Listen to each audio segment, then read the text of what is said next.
Most people moving to North Texas start looking in Frisco, Prosper, or McKinney, but the buyers that are really getting ahead of the curve are looking at the ranch at Uptown Celina.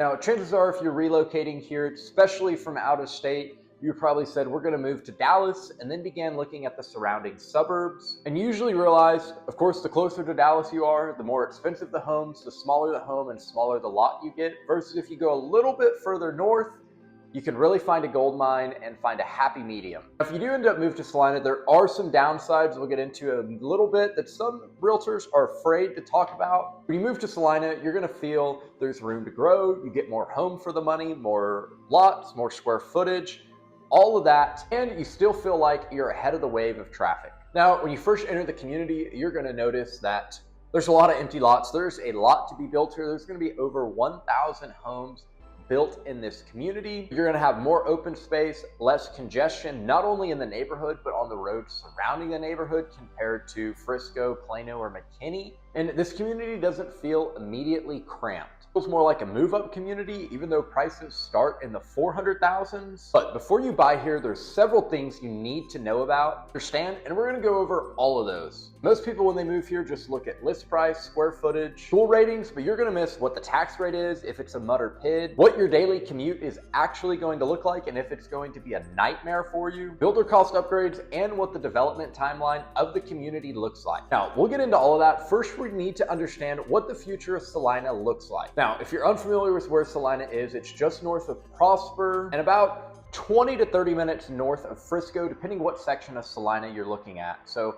you think Frisco 20 years ago was a much smaller town than it was, and Prosper just 5-10 years ago was unheard of almost. And now it's one of the most popular places people want to move to. And Celina's next in line for that big growth surge. Now, one downside, like I said I was going to talk about, is Celina's not as convenient. You're going to have to drive a little bit further for if you want to go to eat, go to grocery stores, sports practices.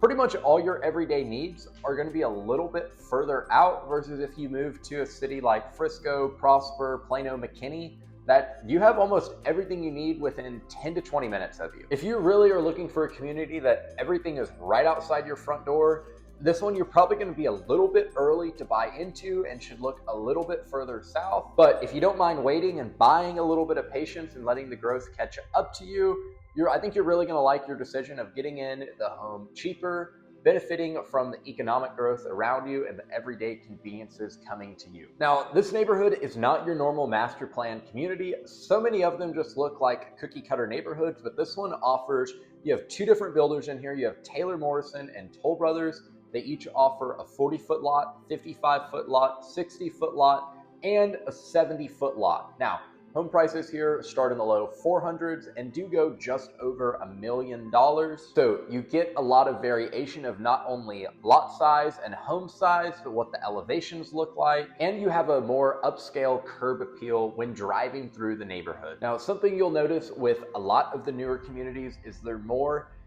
community focused and integrated. You're gonna have a lot of walking trails. Of course, amenity wise, you're gonna have a pool, playground, hiking and biking trails, like I said, dog park, and some open fields for, sports and whatever else, you may want to do in that green space. Surprisingly, we're going to get into the HOA in just a minute. I'm actually surprised at how cheap the HOA is for all the amenities you get.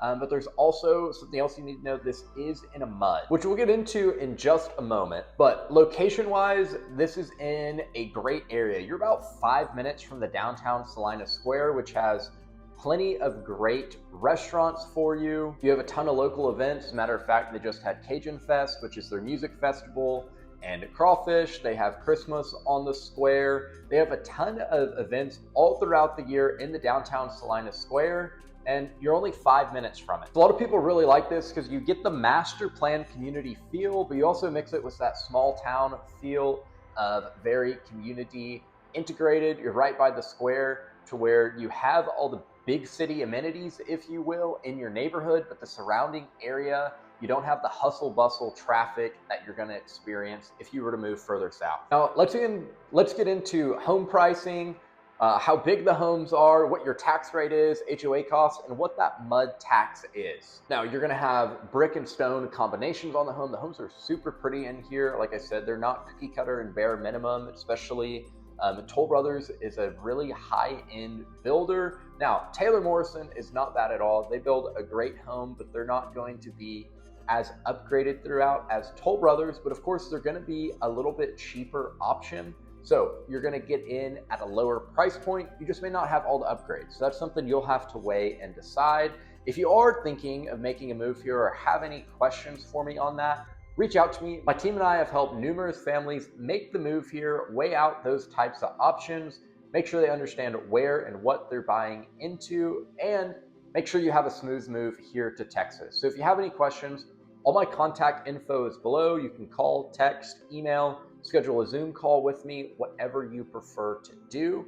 But back into the neighborhood. Now, of course, since it is a new build neighborhood, all the homes look really, really good, brand new, of course. So you're gonna get that advantage. Your home's gonna come with normally some type of either 126 or 1210 warranty, and that's 1 year on pretty much everything, 2 years on all your systems like plumbing, HVAC, things of that nature, either a 6 or 10-year foundation warranty. Now you're gonna get those high ceilings, oversized kitchen islands, all of that. I'm gonna have some home walkthrough tours on my channel, so be sure to subscribe for that. That way you can go and actually see what all these homes look like at different price points in this community.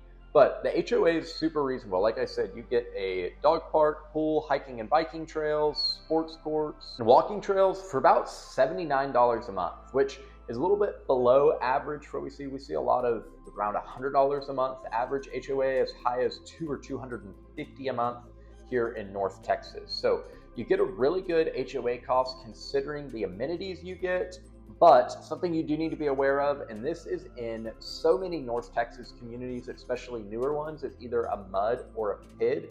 Now this one is in a MUD, and the MUD is a 0.8% tax rate. So it's an extra 0.8% on what the county values your home at each year. That is your municipal utility district. That's going to be for like your sewage, water, all your other utilities. It's an extra tax to help bring the infrastructure to you.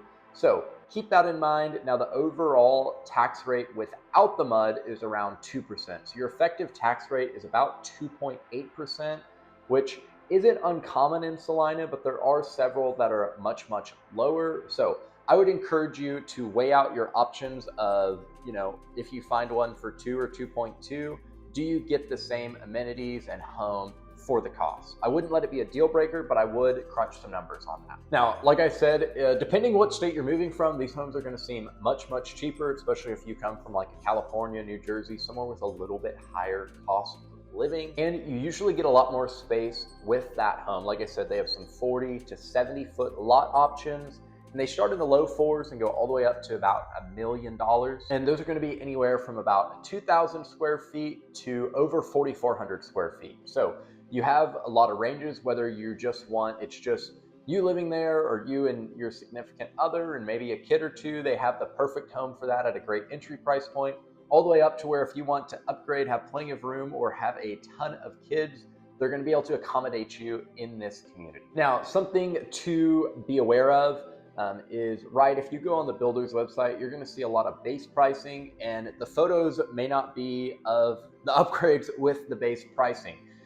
Those may have anywhere from $50,000 to $150,000 plus an upgrade, especially if you walk in the model. Not uncommon to see up to $200,000 or more in upgrades depending on the price point. So I would expect, if you're building from the ground up, to expect to spend probably at least 15% or so, depending how crazy you want to go in the design center. So if you're buying a $400,000 base price, expect you're probably going to spend about $60,000 on your options. Now, could be more, could be less.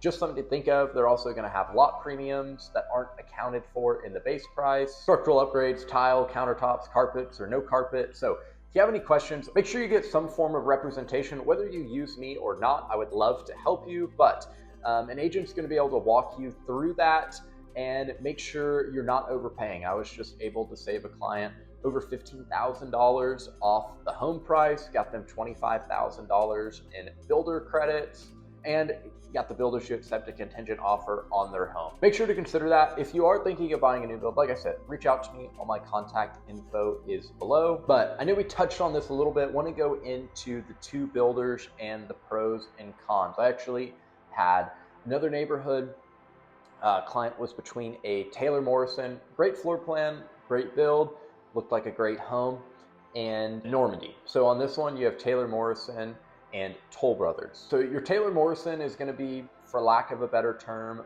more entry-level friendly. Not that they don't make a higher price point or a great higher price point product, but they're generally more spec homes. You can build from the ground up and do some upgrades, but Toll Brothers is gonna be a little bit more of a luxury presentation compared to Taylor Morrison. Again, both are great builders. I would not steer you away from either one.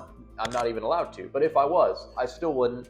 They're both build a great product. You just want to make sure, right, you get an inspection done on both of them, right? It's humans building it, so there could be errors, and there have been. So make sure you get that. But Taylor Morrison has a really good functional space when they build. Again, you're going to see those open floor plans. For Toll Brothers, I feel like if you go into a Toll Brothers spec home versus a Taylor Morrison spec home, Toll Brothers is going to have more of that wow luxury factor, but you're going to pay for that wow luxury factor. So it really depends what you're wanting out of a home as to which builder. If we go there, 100% encourage you, tour both of them, see which one you like more, which one fits you and your needs specifically, because each builder has a different buyer presentation. Now, something else to consider, we touched on it earlier, is with the taxes and that mud and PID. It's where a lot of especially out-of-state buyers are going to be shocked, like 2% property tax. Now, of course, I'm sure if you've done any research, Texas does not have a state income tax. So if you're a higher income earner, you may get ahead on that if you have, a 15% state income tax and you're a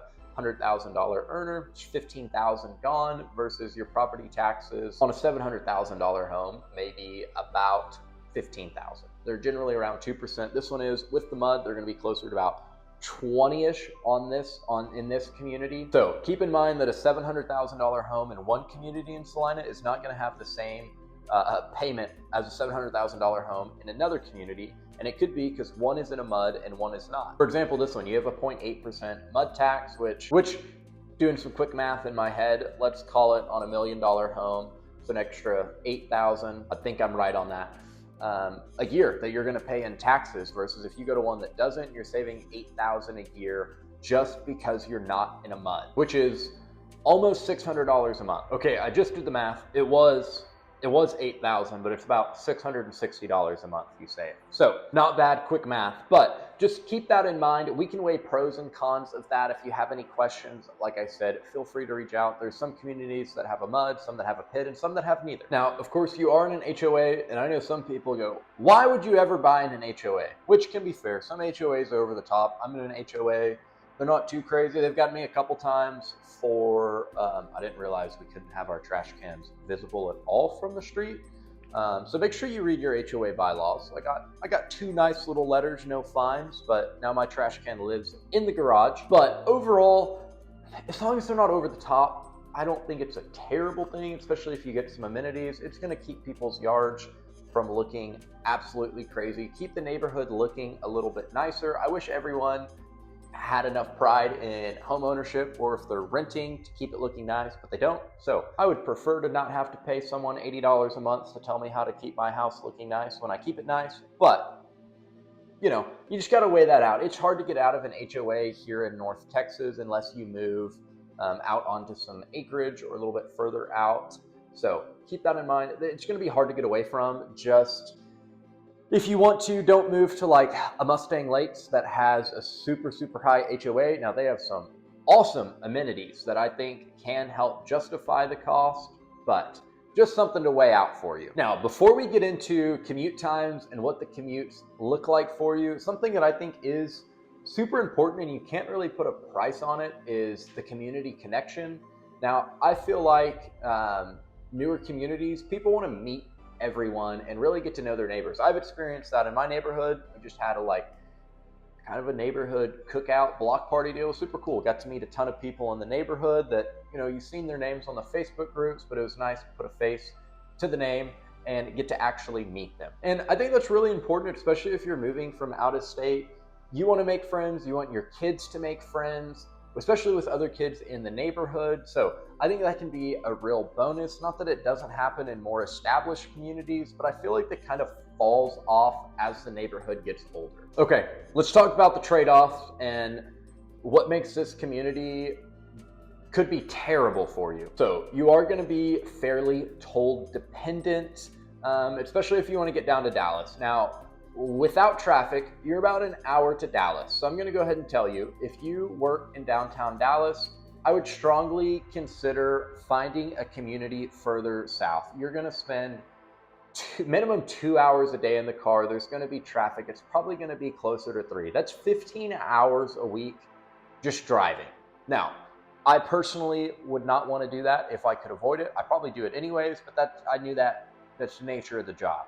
But if I could be closer to work as a commuter, I 100% would. Now, you also have to have the trade-off of you're going to get a little bit lower entry price point to these homes. So I'm not telling you to avoid it altogether, but I think it is something that you need to weigh heavily. Now, something else, you do have the Dallas North Tollway expanding, which is going to cut down your commute time, but there's also more people moving in. So traffic is going to increase. Right now, you're an hour from Dallas. When the tollway's done, maybe 45 minutes. With more people, more traffic, you may be right back to an hour. So I wouldn't bank on the tollway is going to cut down your commute necessarily.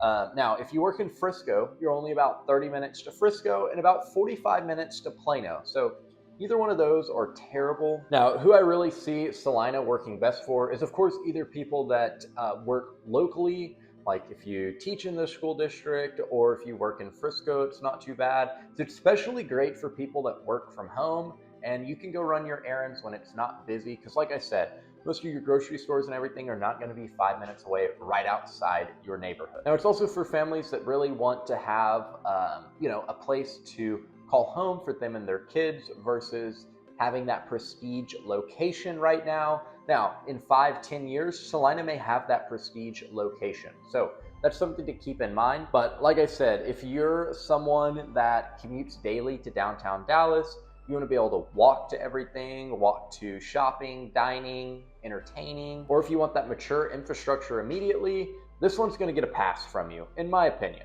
Now, if you want to shift your goals, it may do it for you, but I would look more towards Prosper, Frisco, McKinney, somewhere a little bit further south that infrastructure is already in place. Every community is going to have its downsides and negatives. You really have to decide, does all the upside outweigh the downside for you and your family to be able to call this place home? Now, I can't make that decision for you. I can help answer any questions you have. This community does have a lot more family-oriented atmosphere, newer homes, probably going to be a strong long-term growth trajectory as everything continues to build north. And it's a great looking neighborhood. You have a good variety in what the elevations look like, the builders, brick colors, size lots that really help break it up and keep it from looking like you just put the same home right next to each other and mirrored and flopped it and did a little bit different brick color. Now, that's the real reality of the ranch at Uptown Celina. I hope that really gave you some good insight to be able to make a smart decision when relocating here.